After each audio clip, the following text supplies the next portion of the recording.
여러분, 우리 인간은 참으로 연약합니다. 왜냐하면 시간이 가면서 우리의 육신은 점점 더 쇠락해지고요. 더 나아가서 날마다 부딪혀오는 우리의 삶의 문제들은 다양한 양상으로 우리에게 찾아오고 우리를 괴롭히고 있습니다. 그뿐만이 아니죠. 우리가 믿음에서 올 때는 상관이 없지만 때로는 우리의 믿음이 연약해져서 주님에 대한 신뢰가 이렇게 연약해지면 그걸로 인해서 우리는 두려움이 더욱더 배가가 되는 것을 보게 됩니다. 마치 하나님이 안 계신 것을 느끼면서 그 두려움이 배가 되는 거죠.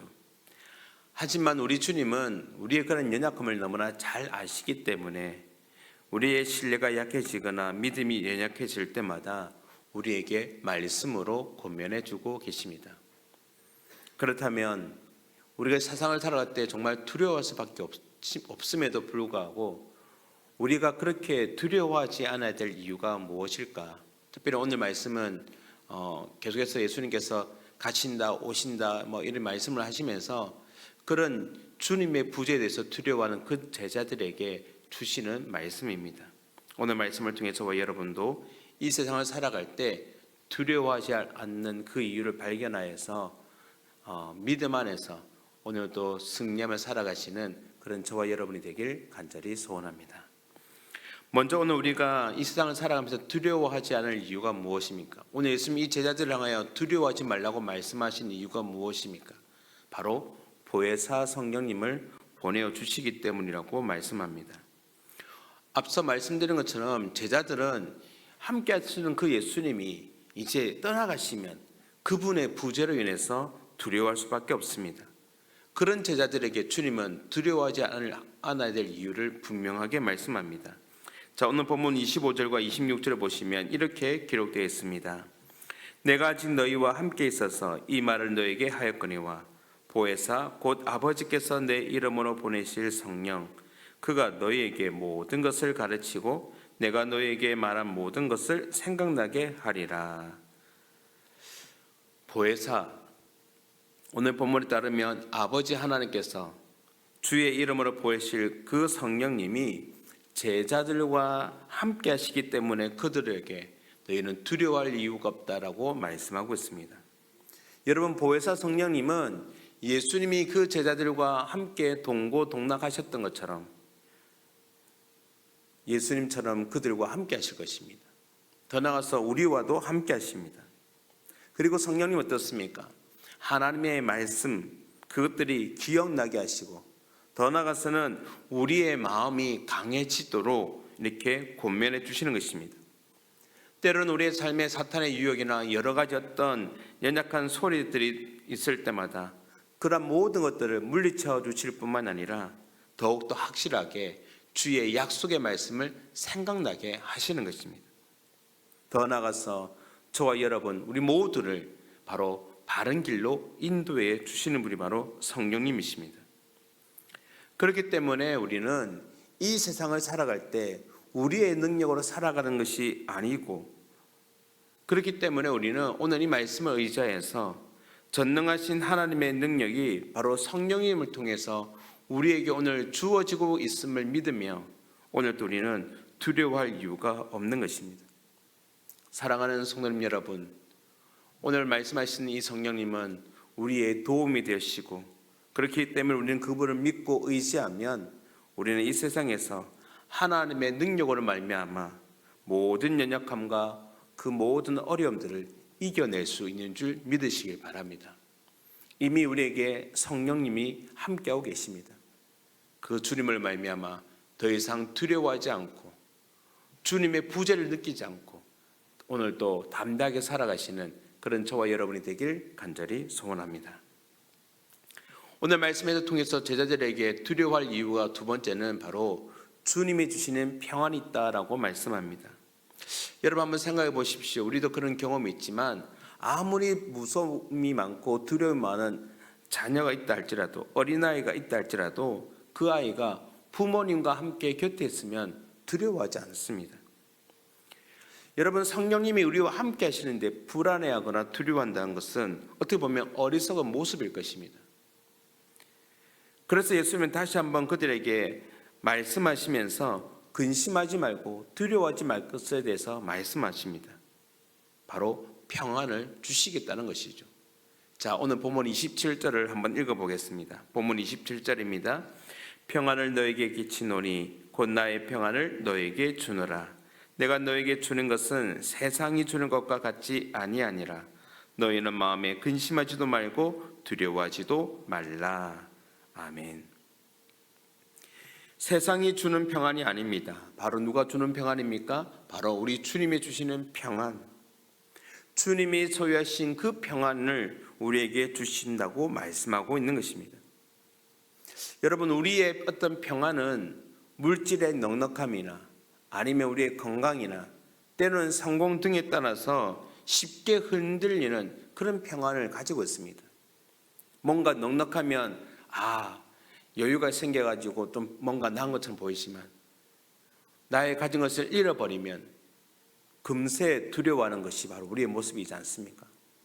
그래서 우리가 느끼는 세상의 그 평안이라는 것은 있고 없음에 따라서 쉽게 흔들리는 평안이라는 것입니다. 그래서 결국 세상은 우리에게 그런 진정한 평안을 줄 수가 없다는 겁니다. 하지만 주님의 평안은 다릅니다. 왜냐하면 그것은 모든 상황을 초월하는 전능자의 평안이기 때문에 그렇습니다. 여러분, 하나님은 저와 여러분을 창조하신 분이요, 그래서 세상을 만드신 그 하나님이 우리에게 가장 좋은 상태를 너무나 잘 알고 계시는 것입니다. 그래서 우리는 기도에 대한 부분들도 말씀을 들을 때마다 이런 얘기를 듣지 않습니까? 하나님이 우리 기도에 응답하는 그때가 우리의 생각보다 가장 좋은 때라는 사실을 우리는 너무나 잘 알고 있습니다. 우리는 지금이 당장이 필요해서 구하지만 하나님은 아니야, 지금이 아니야. 그래서 가장 좋은 그때에 우리에게 기도로 응답해 주시는 하나님.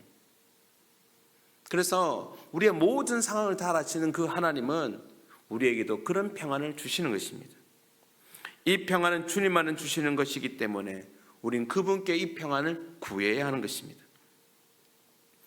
주님의 평안을 가진 사람은 오늘 우리 예수님께서 말씀하신 것처럼 마음의 근심과 두려움이 사라지게 될 것입니다.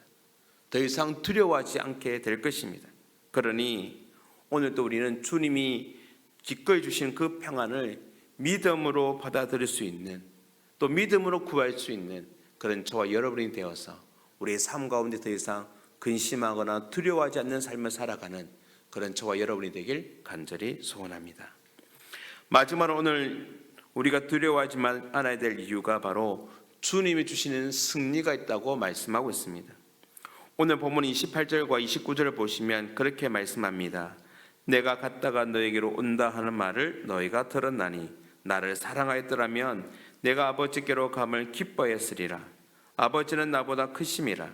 이제 일이 일어나기 전에 너에게 말한 것은 일이 일어날 때에 너희로 믿게 하려 함이라. 오늘 본문에도 예수님은 재차 말씀하십니다. 내가 떠나지만 다시 올 것에 대해서 재차 강조하고 계십니다.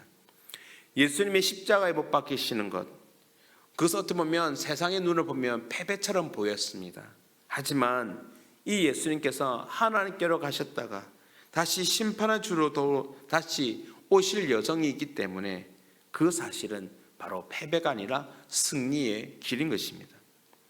따라서 십자가 사건이 벌어질 때 떨거나 두려워하지 말고 이 모든 것들이 주님의 승리라는 것을 믿고 기다리라는 말씀이 바로 오늘 말씀에 기록되어 있는 것입니다.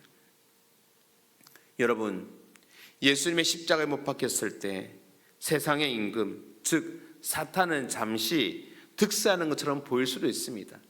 하지만 예수님 앞에서는 그는 아무런 힘이 없는 존재라는 사실을 우리는 깨달아야 되는 것입니다. 예수님의 죽음마저도 하나님께서는 어떻게 하십니까? 그 계획입니다. 구원의 계획입니다.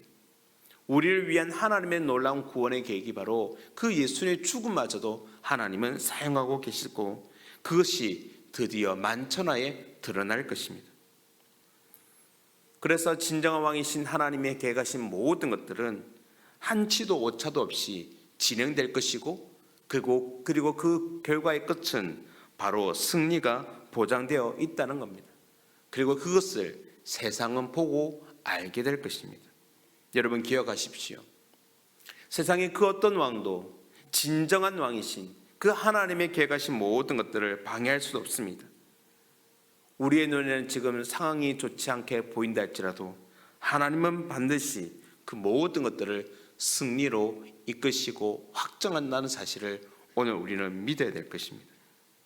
그래서 오늘 예수님은 이러한 승리가 확정되었기 때문에 오늘 제자들을 향하여 31절 마지막에 그렇게 말씀하지 않습니까? 일어나라, 여기를 떠나자. 이제 십자가를 지러 가는 그 예루살렘을 향하여 떠나자라고 말씀하고 있습니다. 주님이 주시는 승리를 믿고 있지 않은 성도는 세상의 환난 날 속에서도 이처럼 당당할 수가 있는 것입니다. 사랑하는 성도님 여러분, 오늘 우리는 불확실한 어떤 미래 속에 홀려 남겨진 것 같은 상황에 우리는 처할 때가 참 많습니다.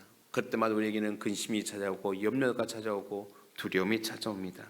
하지만 믿는 성도는 어떻습니까? 내주하시는 성령님과 또 그분이 주시는 그 주님이 주시는 평안 속에서 이미 확정된 승리를 받은 자인 줄 믿으시길 바랍니다. 그렇기 때문에 다시 오실 그 왕을 우리는 오늘 또 고대하며 바라보면서 이 땅에 있는 환난에 굴하지 않고 오늘 또 당당하게 믿음의 경주를 완주해 나갈 수 있는 그런 저와 여러분, 또한 이렇게 사순절 기간을 보내며 더욱더 주님을 깊이 묵상하고 생각하며 그분의 은혜에 감사할 수 있는 그런 저와 여러분의 삶이 될 수 있기를 주님의 이름으로 축원합니다.